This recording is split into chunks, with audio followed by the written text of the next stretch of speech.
நிறைய பேர் கேட்கிற கேள்வி என்னங்க அவர் பரிசுத்தாவின் அபிஷேகத்தை பெற்றிருக்கின்றார், அந்நிய பாஷை பேசுகிறார், தீர்க்கதரிசனம் சொல்கிறார், இதெல்லாம் பண்ணுறாரு, பரிசுத்தாவின் அபிஷேகம் கிடச்சிருக்கின்றாரு, ஆனால் ஆள் இப்படி இருக்கிறாரு, இவ்வளோ மோசமாக இருக்கிறாங்களே ஆள்.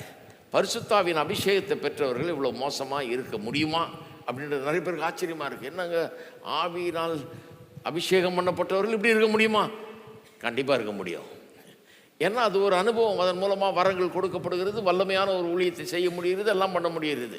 அது வேற, வாழ்கிறது வேற. அதெல்லாம் செய்ய முடியும். ஆனால் வாழ்கிறது எப்படின்னா இந்த மாதிரி பரிசுத்தாவினால் நிரம்பிக்கிட்டே இருந்தால் தான் வாழ்க்கை வெற்றி பெற முடியும். இந்த வித்தியாசத்தை புரிஞ்சுக்கிட்டாலே, ஏன் பரிசுத்தாவின் அபிஷேகத்தை பெற்றன்னு சொல்கிறவங்க அலங்கோலமாக இருக்கிறாங்க, சில நேரத்தில் ரொம்ப மோசமாக நடந்துக்கிறாங்க, ஒரு அவிசுவாசியை காட்டிலும் கூட மோசமாக நடந்துக்கிறாங்க சில நேரத்தில்ங்கிறது நமக்கு விளங்குகிறது. ஏன் அப்படி நடந்துக்கிறாங்கன்னா, ஆமாம் வரங்களெல்லாம் பெற்றிருக்காங்க, பரிசுத்த ஒரு வல்லமையாக அவங்கள எடுத்து பயன்படுத்துகிறாரு, எல்லாம் படுத்துகிறாரு. ஆனால் அவர்களுக்குள்ள ஒரு பெரிய மாற்றம் நாளுக்கு நாள் உண்டாகிறது இல்லை. ஒரு குவாலிட்டேட்டிவ் சேஞ்ச், ஒரு தரத்தில் ஒரு மாற்றம் அவர்களுக்குள்ளே உண்டாகிறது இல்லை. வல்லமையில் பெரிய மாற்றம் உண்டாயிருக்குது, வரங்களில் பெரிய மாற்றம் உண்டாயிருக்குது.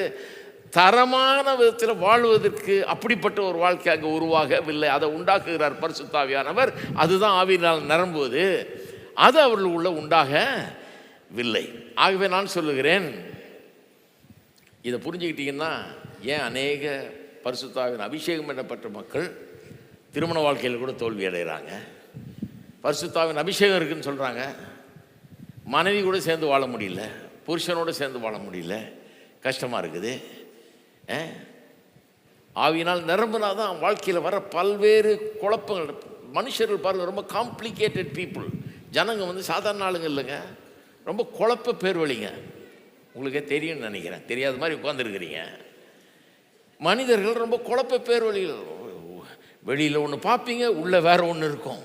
உங்கள்கிட்ட ஒன்று பேசிகிட்டு இருப்பாங்க, அதே நேரத்தில் வேறு ஒன்று நினச்சிக்கிட்டு இருப்பாங்க. நினைக்கிறது வேறு, பேசுகிறது வேறு, இப்படிலாம் இருக்கும் பாருங்கள். இதெல்லாம் வச்சு அதனால தான் ஆளோட வாழ்கிறதுன்றது லேசான ஒரு காரியம் இல்லை. உங்கள் மனைவியாக இருந்தாலும் சரி, புருஷனாக இருந்தாலும் சரி, ஒரு ஆளோட வாழ்கிறதுங்கிறது லேசான காரியம் இல்லை. ஏன்னா இவங்க காம்ப்ளிகேட், பாவம் அப்படி ஆக்கி வச்சிருச்சு, மனுஷனை குழப்பி வச்சிருக்குது.